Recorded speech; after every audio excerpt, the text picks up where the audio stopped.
Medistim is a medical technology company trading at the Norwegian Stock Exchange.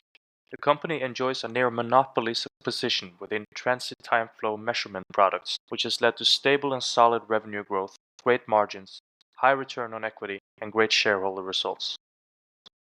Within the last couple of years, revenue growth has stagnated, and we have seen a collapse in the share price. I believe the company is set up for a stable double-digit revenue growth in 2025 and forward. Trading at a free cash flow yield of 4%, I believe shareholder returns of above 15% annually is realistic, with extremely low business risk. This is due to a monopoly position and a fantastic business model. The company is in a more than 50% drawdown due to a previously too high valuation. Today, I deem the valuation as reasonable, and this is a possibility to buy a secular compounder for a fair price. Medistim sells or leases out equipment which surgeons can use to measure and follow the blood flow in the patients they are operating. In addition, they sell consumables along with the software and machinery, which are used each and every surgery. This means that as more of Medistim's products are sold worldwide, the more of the consumables are sold in surgeries. This is a classic razor blade business model. In addition to the recurring revenue this gives Medistim, the products have great margins and economics. Medistim's equipment saves lives and avoids complications such as strokes during surgeries. Medistim's products are the best in class.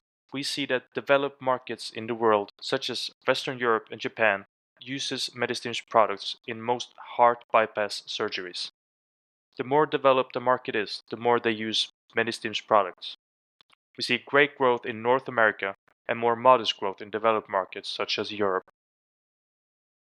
Medistim recently came out with a year-end report for 2024. The company achieved growth of only 7% for the full year. However, signs are showing improvements, and there is reasons to believe that Medistim will return to double-digit growth. Revenues for the year was 562 million, while the entire market for Medistim's products sits at several billion. Medistim has superior economics, easily showcased in the latest quarterly report. As said, Medistim grew only 7% for the full year. However, they raised the dividend from 4.5 to 6 kroners per share. This is an increase in dividend of 33%. This came as no surprise, but goes to show the incredible economics of the company. First of all, cash conversion is very strong. Medistim produces their own products and does not rely on suppliers. They have a direct go-to-market strategy which cuts out a lot of middlemen and distributors. Their products are high margin and above 70% are recurring revenue as consumables. Medistim has a near monopoly, which means that customers have few options to choose from. As said earlier, they use a razor blade business model where they sell or lease their systems and then sell consumables per surgery afterwards. Their customers are hospitals, which are reliable public entities who pays when payment is due. All of this contributes to the high cash conversion. EBIT margins are at 23% for the full year, which actually is depressed. Margins will move upwards when revenue growth returns to historical levels, as OPEX has increased recently to ramp up for future growth. Higher OPEX is actually a good sign, as it shows belief in the future prospects of the business. As said earlier, the company is ready for increased production and has invested in a stronger and bigger sales team, as well as going direct in several important markets. Moving on, Medistim will pay out more in dividends than they earned in 2024. They don't have to retain earnings in order to grow, and has a sales team and production facilities to ensure higher revenue growth without the need to invest capital.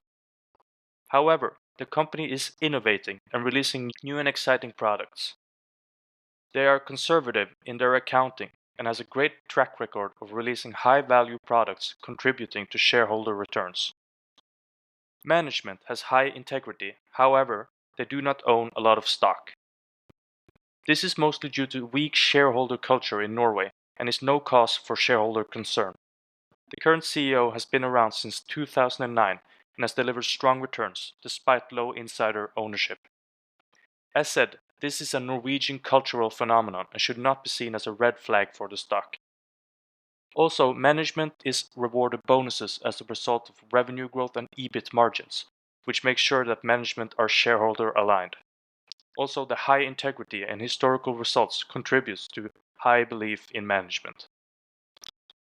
Historically, Medistim has grown steadily above 10%, with slower growth in the last couple of years. This lower growth is due to lower investments from hospitals due to inflationary pressures and higher interest rates. Still, the company has grown, albeit slower than we are used to. With the recent reduction in interest rate, we should see hospitals starting to invest again, and Medistim's equipment is needed in order to save lives. With a near monopolist position and a much needed product, we should see a return to double-digit growth for the foreseeable future. The return on equity is stable at around 30%. Gross margins are in the high 70s. Recurring revenues are also in the high 70s. Growth in earnings per share has been around 15% annually for the last 10 years. There is no reason why any of this should change in the coming years. Today, Medistim trades at a free cash flow yield of about 4%, which are all paid out as a dividend. This means the dividend yield is also 4%. This is a fantastic company now trading at a reasonable price. The company is in a more than 50% drawdown from a stock high of nearly 400 Norwegian kroners to 160 today. This is a long-term compounder with secular growth and best-in-class economics and business model. With recurring revenues and a monopoly position, the downside is very low, and the free cash flow generation, yielding 4% today, is very unlikely to be lower in the future. Without the need to retain capital in order to grow, we should see free cash flow plus growth of about 15% with very low risk.